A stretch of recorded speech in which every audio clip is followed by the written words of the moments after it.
हाँ जी, नमस्कार। तो स्वागत है आपका एक बार फिर। मैं विकास करबाज, RAS 2023 rank 23rd and RAS 2024 rank 34। अभी पिछले एक दिन पहले हमने एक लाइव डाला था। उस लाइव में जो आगामी आरएएस प्रीलिम्स की डेट भी जो आ गई है, सिलेबस भी हमारे पास है और जो वैकेंसी उन तीनों के ऊपर हमने बात करी थी।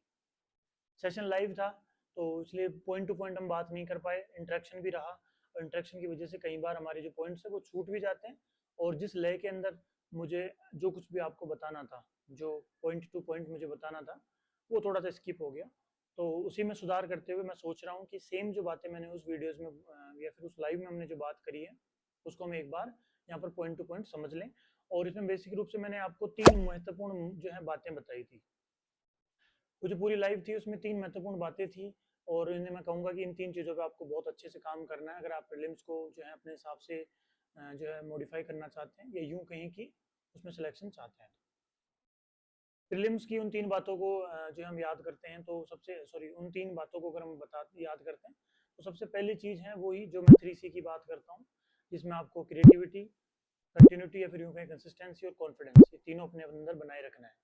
क्रिएटिविटी इस तरीके से रखनी है कि आपको मेंस में वो बहुत काम आएगी, साथ ही प्रीलिम्स में भी आपके जो सवाल हैं या फिर नोट्स बनाने का जो तरीका है वो क्रिएटिविटी के साथ होना चाहिए ताकि आप ज़्यादा से ज़्यादा अच्छे तरीके से अपने नोट्स को भी याद कर पाएँ। आप अपने नोट्स इस तरीके से रखें, खास करके ज्योग्राफी में, जिसमें मैप के माध्यम से आप फैक्ट को याद करें, आप पॉइंट्स को याद करने की कोशिश करें ताकि आपके दिमाग में ज़्यादा लंबे टाइम तक रहे।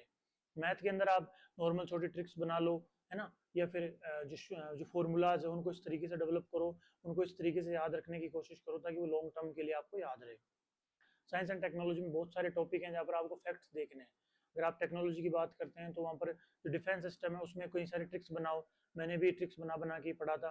जैसे त्रिशूल मिसाइल है, अगर हम बात करें त्रिशूल हम जो है धरती से आसमान में फेंकते हैं, तो मतलब सरफेस टू एयर मिसाइल है। इस तरीके से छोटी छोटी चीज़ें आपको ध्यान रखनी है और इस तरीके से अपने नोट्स को क्रिएटिविटी के साथ में मॉडिफाई करना है। ठीक है। हिस्ट्री के अंदर, हिस्ट्री कल्चर में अगर आप बात करें, मेरे खुद के अगर आप नोट्स देखेंगे हिस्ट्री और कल्चर के, तो उसमें कई सारी चीज़ें मैंने इसी तरीके से थोड़ा सा मैप बना के या फिर कुछ होलोग्राम, कोई डायग्राम, कोई मोनोग्राम या फिर कोई भी तरीके का फ्लो चार्ट या फिर अलग तरीके से क्रिएटिविटी बना के उनको याद करने की कोशिश की है। इससे क्या है कि हमें चीज़ें याद ज़्यादा रहती है। तो पहला है क्रिएटिविटी। दूसरा आपका है कंटिन्यूटी। देखो कंटिन्यूटी आपको रखनी पड़ेगी, कंसिस्टेंसी कह लो या कंटिन्यूटी, वो कैसे बनी रहेगी। उसके लिए सबसे महत्वपूर्ण है कि आप पूरे वीक में एक दिन अपने लिए फ्री रखना। 6 दिन बढ़िया मेहनत करो, एक दिन आप जो है 3 घंटे का एक टेस्ट दे लो और बाकी टाइम अपने लिए फ्री रखो या कोई भी एक्स्ट्रा काम आपको जो करना है वो करो। इससे क्या होगा कि रोज के दिन में शाम होते होते या फिर सुबह या फिर दिन में या दोपहर में कभी भी आपको जो काम आ जाते हैं ना, जिसे हम कहते हैं कोई बहुत जरूरी काम आ गो, तो वो जरूरी काम आप उस दिन के लिए बचा के रख लो। इससे क्या होगा, वो जरूरी काम आपका बचा भी रहेगा और आपका समय भी बचा रहेगा। क्योंकि अगर वो जरूरी काम आप ऐसे अपनी पढ़ाई के टाइम टेबल के दौरान करते चले गए तो फिर आप क्या करोगे कि पूरा उसके बाद का पूरा दिन आपका खराब हो जाएगा। तो हमें उससे भी बच के रहना है। ठीक है। तो इस तरीके से कंटिन्यूटी रखो, रोज थोड़ा थोड़ा पढ़ो, सब्जेक्ट वाइज पढ़ लो, सबके अपने अपने तरीके हैं। मैंने 3 मेथड बता रखे हैं। पहला मेथड है कि आप पूरे वीक में एक सब्जेक्ट पढ़ो और उसका टेस्ट दो। दूसरा मेथड है आप पूरे दिन में एक सब्जेक्ट पढ़ो, शाम को उसका टेस्ट दो। तीसरा मेथड है आप रोज 5-5 6-6 सब्जेक्ट पढ़ो, उनके 10-10 20-20 सवाल निकालो शाम को, और फिर दूसरे दिन सेम वही सब्जेक्ट पढ़ो, बस टॉपिक बदलते रहो। जो कल पढ़ा है उसको रिवाइज कर लो, उस पर पेंसिल से मार्क कर लो जो चीज़ें आपको याद नहीं रहती वो। फिर तीसरा है कॉन्फिडेंस। देखो कॉन्फिडेंस या सेल्फ बिलीव कहो, आत्मविश्वास कहो, कुछ भी कह लो इसको, आपका सबसे बड़ा साथी है, सबसे बड़ा हथियार है, सबसे बड़ा वेपन आपका कॉन्फिडेंस ही है। आपको अपने ऊपर विश्वास रखना होगा क्योंकि अब वो समय आ गया है जहाँ पर आपको अपने ऊपर जो विश्वास आपने अब तक बनाया है, कई लोग होंगे जिन्होंने खुद पे विश्वास नहीं बना पाए, जो कहते हैं कि नहीं होगा मेरा, मुझसे पढ़ाई नहीं हो रही, ये वो हो सकता है वो थोड़ा कमजोर हो जाए, या फिर जो बहुत टाइम से कह रहे हैं कि नहीं हम बहुत अच्छा पढ़ रहे हैं, हम निकाल लेंगे, उनके लिए वो बहुत ज़्यादा फायदेमंद रहेगा। अब पहले जो वाले लोग हैं, मतलब जो अपने आप पे विश्वास नहीं बना पा रहे, उनके लिए समय आ चुका है कि वो अब अपने आप विश्वास बनाए। क्योंकि आपकी 50% जो जर्नी है ना, वो सिर्फ आपके इस शब्द से कि मुझे खुद पर विश्वास है, मुझे खुद पर विश्वास है, इस ही सेंटेंस से आपकी 50% जो भी तैयारी है वो पूरी हो जाती है। आप किसी भी कंपटीशन में, चाहे वो किसी भी तरीके का कंपटीशन हो, उसमें अपने आप को साबित करने के लिए तैयार हो जाते हो, या यूं कहें कि जीत के लिए आप 50% तैयार हो चुके होते हैं जब आप ये कहते हो कि मुझे अपने ऊपर विश्वास है। तो अपने साथ दोहराइएगा, मुझे अपने ऊपर विश्वास है, विश्वास रखिए और अपने विश्वास के उसी विश्वास के अंदाज के साथ में आगे बढ़ते जाइए। इसी विश्वास से मैं अपना दूसरा पॉइंट ऐड करता हूँ। तो मैंने हम बात कर रहे हैं आज कि मैंने 3 महत्वपूर्ण बातें आपको बतानी है। पहली मैंने बताई आपको 3C, confidence, creativity and consistency. Confidence में जस्ट मैंने बात करी है, क्रिएटिविटी मैंने बता दी और कंसिस्टेंसी भी आपको बता दी। कॉन्फिडेंस से ही जो हमारा दूसरा पॉइंट निकल के आता है वो हमारे जो हमारा कॉन्फिडेंस होगा वो कैसे डेवलप होगा। 2023 का 24 का प्रीलिम्स नो डाउट सबसे हार्ड था अब तक के इतिहास का। 70-72 नंबर 70-71 इसमें कट ऑफ गई। अब वो जो कट ऑफ गई है उस कट ऑफ में भी मैं जब रूम में बैठा पेपर सोल्व करना शुरू किया, मुझे पहले से ऐसा लग रहा था कि मैंने भैया को भी बताया था कि कहीं अगर ये बार जो एक क्वेश्चन ही ऐसा आ जाए या फिर सारे क्वेश्चन ही ऐसे आए या फिर बहुत सारे क्वेश्चन ऐसे आए जो एक पेज के अंदर लिखे हो, मतलब क्वेश्चन ही पूरे एक पेज में आ रहा हो, तो भैया बोला ऐसा पॉसिबल नहीं है। मैंने कहा पॉसिबल तो नहीं है, होना भी नहीं चाहिए, बट ऐसा हो गया।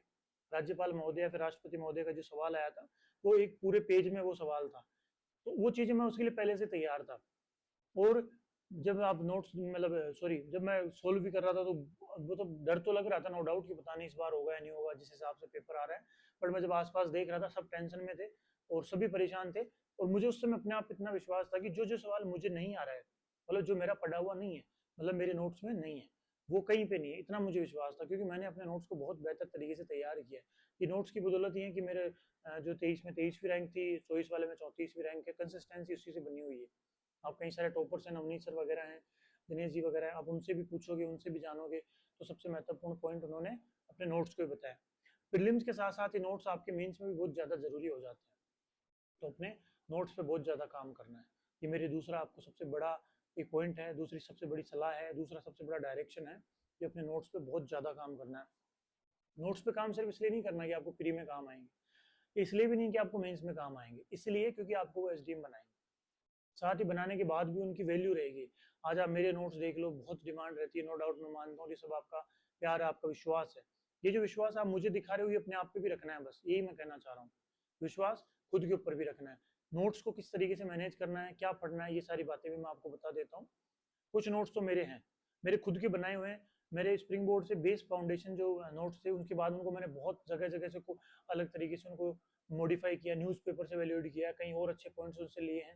इस तरीके से मेरे खुद के नोट्स मेरे ही Telegram channel RS. Vikas Kharbas with Sagar sir ऐसे करके लंबा नाम है, उस नाम के टेलीग्राम चैनल पे लगभग 11,000 आपके जो है फॉलोअर्स है, सब्सक्राइबर्स हैं, उसके ऊपर रखे हुए हैं। अब फाइल्स में जाओगे वहाँ पर आप नाम सर्च करना, history, art, culture, geography, economy, सारे नोट्स मेरे मिल जाएंगे, या फिर मैं वापस उनको पिन करवा दूंगा, है ना। मेरे नोट्स आप उनको देखो। हिस्ट्री, आर्ट, कल्चर में तो ज़्यादा चेंज होना नहीं है, ज्योग्राफी में भी सिर्फ कोई करंट अफेयर वाले पॉइंट्स ऐड होते हैं, बाकी जनरल चलता रहता है। Science and technology current affair, economy में भी वही करंट अफेयर, उसके अलावा जनरल साइंस में सेम पॉइंट्स रहते हैं ना, ये मैथ, रीजनिंग वगैरह। तो ये जो नोट्स हैं वो आप मेरे देख लो, बाकी अपने जो नोट्स जो भी आप जहाँ से भी पढ़ रहे हो वो सफिशियंट है, उन पर विश्वास रखो। क्योंकि अब हम 100 की बात करते हैं, 100 में से हम 40% भी कट ऑफ पे नहीं आ पा रहे, मतलब हमें उतना ही पढ़ना है कि हमें 40 मिल जाए, उतना ही पढ़ना है। उन नोट्स को मेंस के अकॉर्डिंग भी बनाते रहो। ऐसे सब्जेक्ट्स जो मेंस में भी हैं उनको उस तरीके से लेकर चलो कि आपको मेंस में भी उनको काम रखना है। तो 2 पॉइंट मेरे हिसाब से क्लियर हो गया। पहला पॉइंट आपका, आपको 3C पर काम करना है, कंटिन्यूटी या कंसिस्टेंसी, क्रिएटिविटी एंड कॉन्फिडेंस। दूसरा पॉइंट कॉन्फिडेंस से निकल के आता है, वो कॉन्फिडेंस रखना आपको अपने नोट्स पे। और जो तीसरी चीज है वो है टाइम टेबल की, या फिर ऐसे कोर सब्जेक्ट्स, ऐसे वैल्यूएबल सब्जेक्ट जिन पे हमें आरएस प्रीलिम्स के लिए ध्यान रखना है।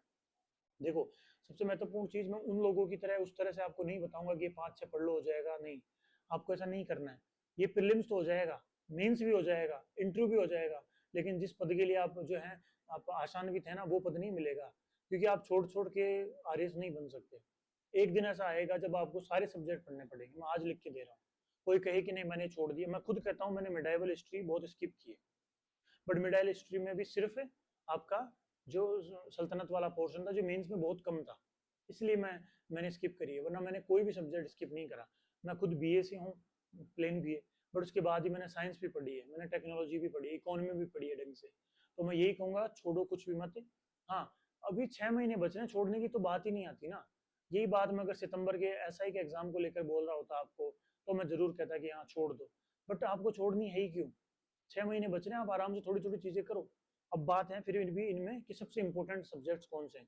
मैं सब्जेक्ट बताता हूँ, 5 सब्जेक्ट ऐसे जो लगभग 100 क्वेश्चन के आसपास 150 में से वेटेज रखेंगे। अब वो 150 में से 100 के आसपास का वेटेज रखने वाले सब्जेक्ट्स में सबसे पहला तो वही सब्जेक्ट है जो आप चाहते ही नहीं हो कि वेटेज रखे, और वो है आपका मैथ।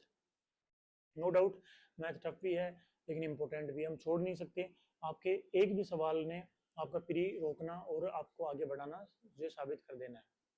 मेरे खुद के लगभग 75 के आसपास नंबर ही थे इस बार प्री में, और उसमें से भी वो जो 5 4 5 नंबर कट ऑफ से एक्स्ट्रा थे वो सिर्फ मेरे मैथ की वजह से थे, मैं इतना मानता हूँ। तो मैथ, दूसरे नंबर पे रीजनिंग। मैथ और रीजनिंग एक ऐसा कॉम्बिनेशन है जो लगभग 30 से भी ज़्यादा सवाल आपको देता है और बहुत अच्छे तरीके से देता है। अगर आप उनको ढंग से सोल्व करोगे तो नो डाउट आपके 90% 95% एक्यूरेसी आने की संभावना रहती है।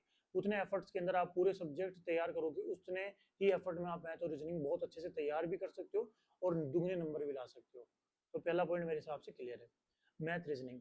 दूसरा है आपका current affair. No doubt current affair चर्चा में रहने वाली चीज़ें हैं। करंट अफेयर जिस तरह प्रीलिम्स में इंपॉर्टेंट है वैसे मेंस में भी इंपॉर्टेंट है। मेंस और प्री में किस तरीके से कॉम्बिनेशन आपको बनाना है उसको लेकर मैं सेपरेट वीडियो बना दूंगा, वैसे मेरे चैनल पे बनी हुई भी है मेंस को लेकर, साथ लेकर चलने की। अभी प्री और मेंस दोनों पे ध्यान देना है।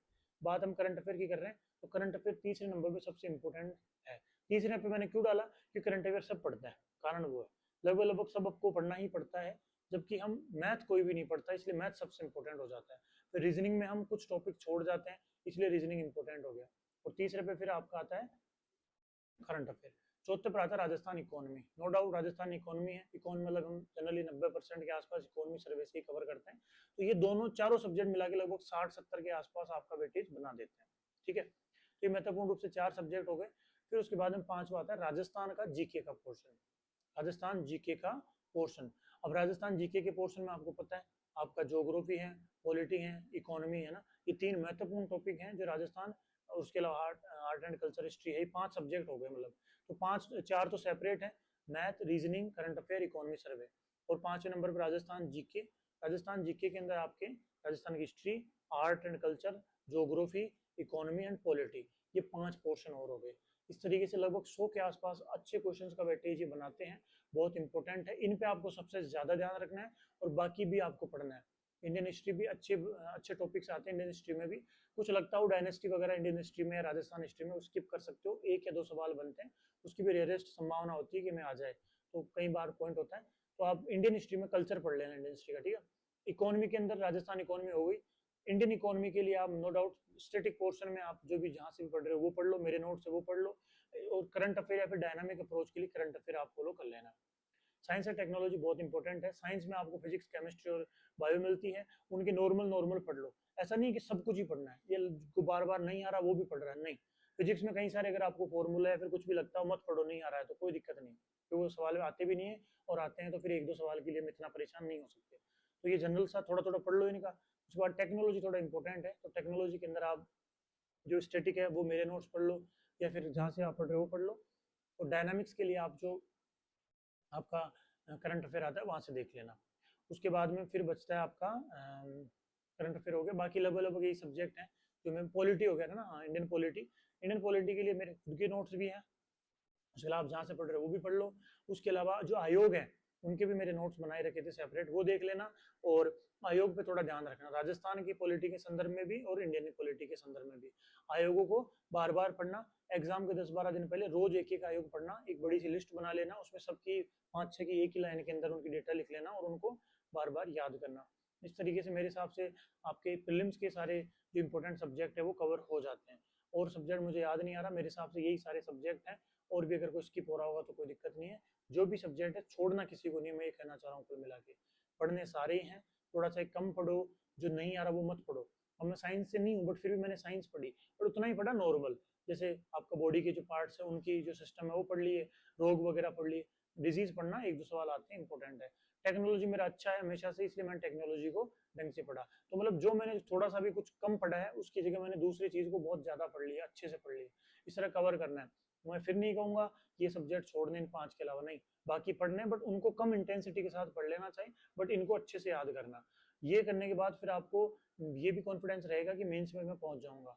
इसलिए कोई भी सब्जेक्ट छोड़ना नहीं है, आप कोशिश करो, पूरा मत छोड़ो, थोड़ा थोड़ा उनकी चीजें पढ़ लेना, क्योंकि प्री निकल जाएगा, मेंस में निकल जाएगा, इंटरव्यू भी निकल जाएगा, लेकिन आप वैकेंसी से निकलो ये जरूरी नहीं है। आपको इस चक्कर में फिर से फंसना पड़ सकता है। तो मेरी यही आपको जो हिदायत रहेगी। बाकी और कोई बात रहेगी तो आप मुझे मेंशन कर देना, कोई और पॉइंट हो, कोई और सवाल हो। टेलीग्राम है, यूट्यूब है, इंस्टाग्राम है, तीनों चीज़ें पर मैं एक्टिव हूँ। जैसे टाइम मिलेगा आपको और कोई वीडियो वगैरह बना के मैं और आपसे रूबरू हो जाऊँगा। 3 चीज़ें बताई मैंने, अपना 3C फॉर्मूला, उसके अलावा दूसरे नंबर पर आपके जो नोट्स, जो कॉन्फिडेंस या नोट्स हैं उसके बारे में बताया, और तीसरा मेजर सब्जेक्ट्स कौन कौन से हैं जो हमें इस बार प्रीलिम्स के लिए ध्यान रखने हैं। तो होपफुली समझ में भी आया होगा। अब हम आगे बढ़ते हैं, कोई और सेशन पे हम वीडियो बना देंगे। तब तक अपना ध्यान रखिए। धन्यवाद।